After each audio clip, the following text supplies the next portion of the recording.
relato bíblico se cuenta en el libro de Mateo.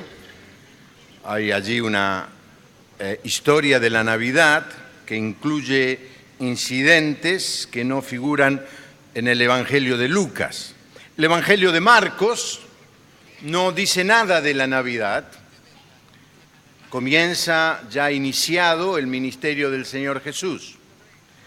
El evangelio que más nos cuenta la historia de la Navidad es el Evangelio de Lucas. Allí hay 2 capítulos dedicados a la Anunciación y luego al nacimiento del Señor, que hoy los niños nos leyeron. El apóstol Juan, en el Evangelio de Juan, también inserta alguna idea de la historia de la Navidad cuando él dice: a los suyos vino y los suyos no le recibieron, mas a todos los que le recibieron les dio el derecho de ser hijos de Dios. Y luego dice en el versículo 14, y vimos su gloria, gloria como el unigénito del Padre, lleno de gracia y de verdad. El apóstol Pablo también, de alguna manera, cuenta la historia de la Navidad cuando en el capítulo 2 de Filipenses dice que el Señor Jesús, estando en la gloria, se humilló, se hizo hombre y vino a vivir con los humanos. Pero en esta noche, y muy brevemente antes de la Cena del Señor, quiero leerles lo que se da en llamar la historia de la Navidad contada por Jesús. En el Salmo número 40 hay unos versículos que luego el escritor del libro de Hebreos toma como base de su explicación acerca de la obra del Señor Jesús. El Salmo, un salmo profético, dice: sacrificio y ofrenda no te agrada, has abierto mis oídos, holocausto y expiación no has demandado. Entonces dije, he aquí vengo. En el rollo del libro está escrito de mí: el hacer tu voluntad, Dios mío, me ha agradado, y tu ley está en medio de mi corazón. Interesante cuando uno lee el Antiguo Testamento, la cantidad increíble de párrafos, de textos que fueron escritos dirigiendo su pensamiento, su mensaje a la persona del Señor Jesús. El escritor del libro de los Hebreos, que como ustedes muchos saben, no se sabe bien quién fue, él está explicando, está diciendo que los ritos, las ceremonias, la liturgia que el pueblo de Israel había tenido por tanto tiempo ya no era algo que agradaba a Dios, sino que Dios, más que mirar nuestro acto externo, nuestra manera de expresar exteriormente nuestra fe y nuestra religiosidad, Él se preocupa más en mirar nuestro interior.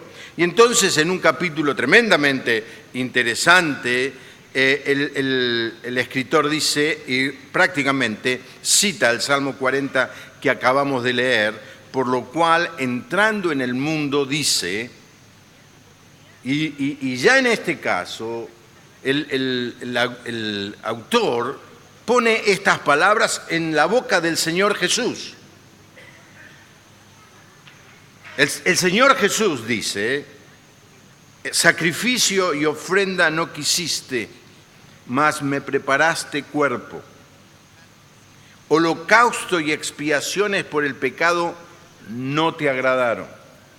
Entonces dije, he aquí vengo, oh Dios, para hacer tu voluntad, como en el rollo del libro está escrito de mí. Así que el Señor toma la decisión frente a la realidad de ver que Dios no se agradaba con los sacrificios, con las ceremonias. Las había ordenado y las había permitido como una sombra que señalaban la obra que finalmente el Señor Jesús hizo en la cruz por nosotros. Y entonces es cuando dice: vengo, oh Dios, a hacer tu voluntad. Seguramente la mente de ustedes va a ese momento tremendo cuando el Señor Jesús fue prendido en Getsemaní, cuando Él dijo: Padre, si es posible, Lo que se venía sobre Jesús era algo tremendamente difícil. Cantamos hoy, jamás vamos a poder entender lo que significó tu muerte en la cruz. Y el Señor lo sabía.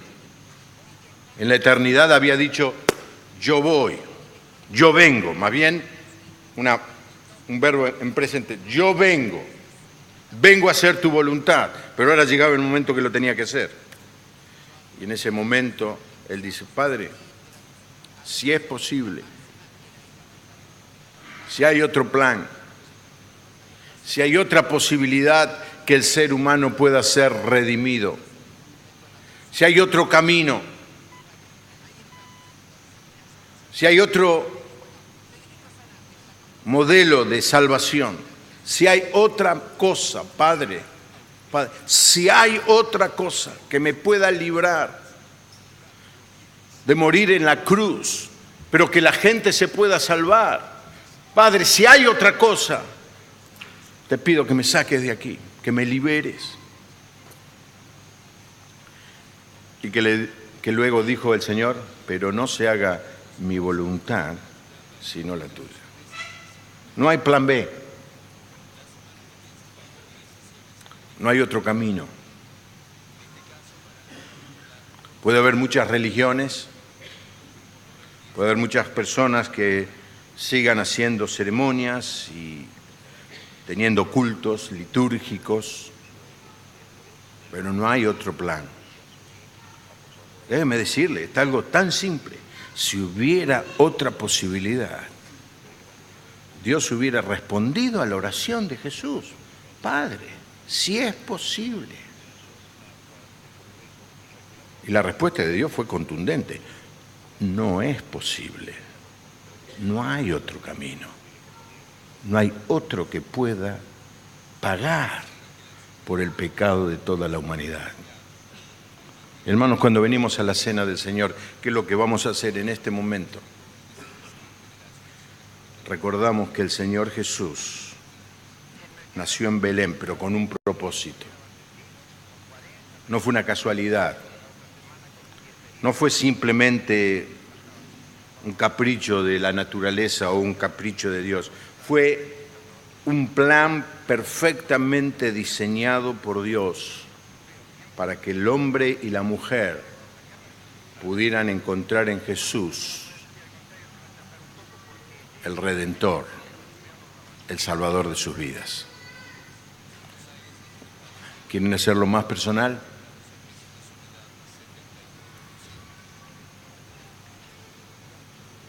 El plan eterno de Dios, que incluía que su Hijo Jesús llevara en el momento de morir en la cruz mi pecado. Y le digo que es pesada carga. El pecado de cada uno de nosotros. Pero algo más. Dice el texto bíblico, cuando el Señor Jesús murió, Él que era santo, de golpe llevó el pecado de todos nosotros. Y en ese momento, la ira de Dios, el enojo de Dios en contra del pecado,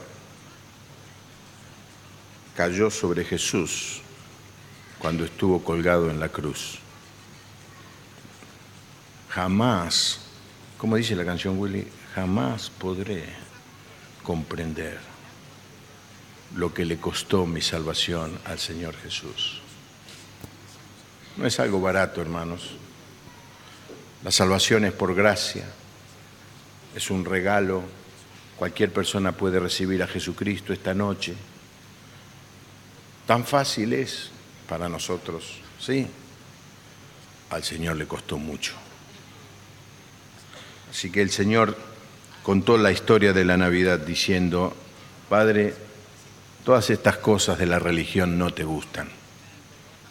Yo vengo a hacer tu voluntad. ¿Y cuál era la voluntad de Dios? Redimir al hombre perdido.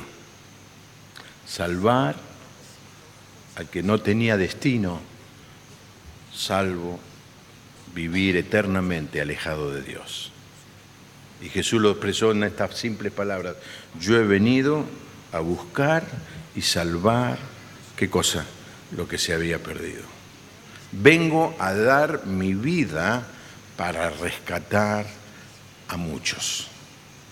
Y al partir el pan y beber de la copa, celebramos que la respuesta de Dios a la oración de Jesús fue: no es posible, no hay otro camino.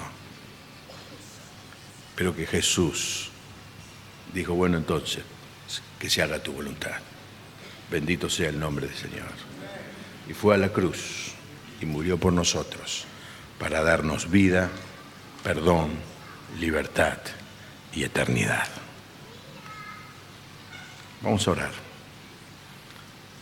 Hermano, la Navidad no nos puede hacer olvidar que Jesús nació con un propósito en su vida. Vino a hacer la voluntad del Padre, vino a pagar por la deuda que vos y yo teníamos con Dios. Vino a recibir el castigo que merecían tus pecados y los míos. Y al partir el pan y beber de la copa,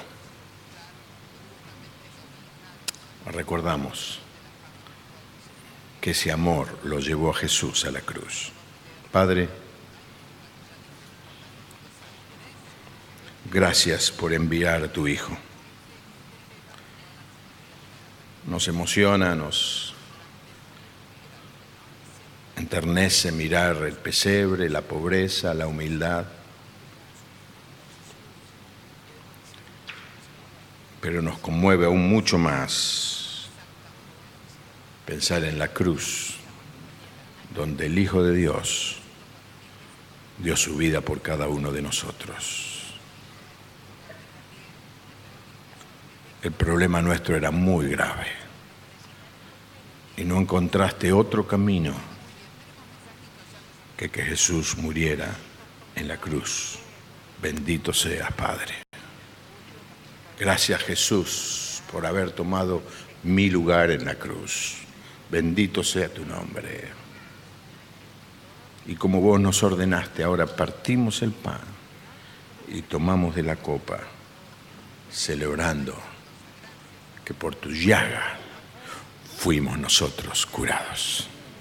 En el nombre del Señor Jesús. Amén. Pueden servir, hermanos. Les pido a los matrimonios que por favor tomen una sola copita para los dos, porque vamos a tener problemas de copitas en esta noche, gracias a Dios. Willy nos dirige en un canto de adoración.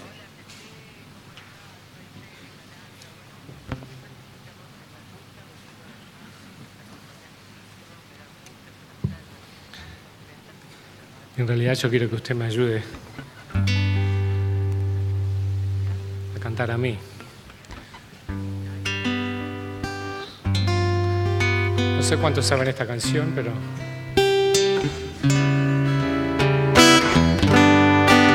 si la sabe, cántela fuerte conmigo.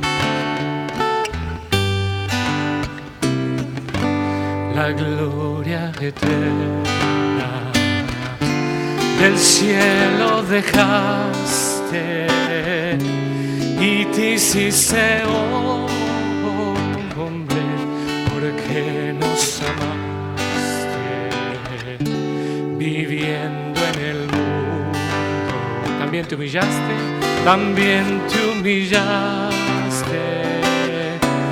y te hiciste siervo porque nos amaste. En gran obediencia tu cuerpo entregaste, te hiciste maldito porque nos amaste. La muerte venciste y el mundo dejaste, volviste a la gloria porque nos amaste. ¿Quiere cantar? cantar la primera estrofa de nuevo conmigo? ¿Me ayuda? La gloria eterna del cielo dejaste y te hiciste hombre porque nos amaste, viviendo en el mundo. También te humillaste y te hiciste siervo porque nos amaste. En gran obediencia tu cuerpo entregaste, te hiciste maldito porque nos amaste. La muerte venciste y el mundo dejaste, subiste a tu gloria porque nos amaste. También la promesa que tú nos dejaste se viene cumpliendo porque nos amaste. Por tu Santo Espíritu en mí te quedaste y hoy tengo tu gloria porque tú me amaste. En gran obediencia tu cuerpo entregaste, te hiciste maldito porque nos amaste. La muerte venciste y el mundo dejaste, subiste a la gloria porque nos amaste.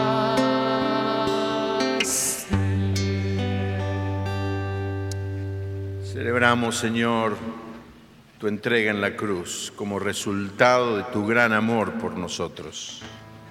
Participamos de esta copa con alegría, gratitud,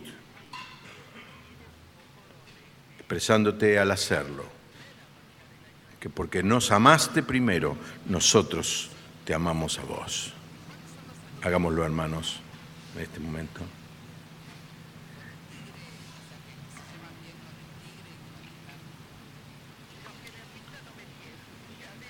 La Iglesia tiene algunos anuncios que dar. En primer lugar, quiero decir que nuestro hermano Eduardo García, si se puede poner de pie el hermano,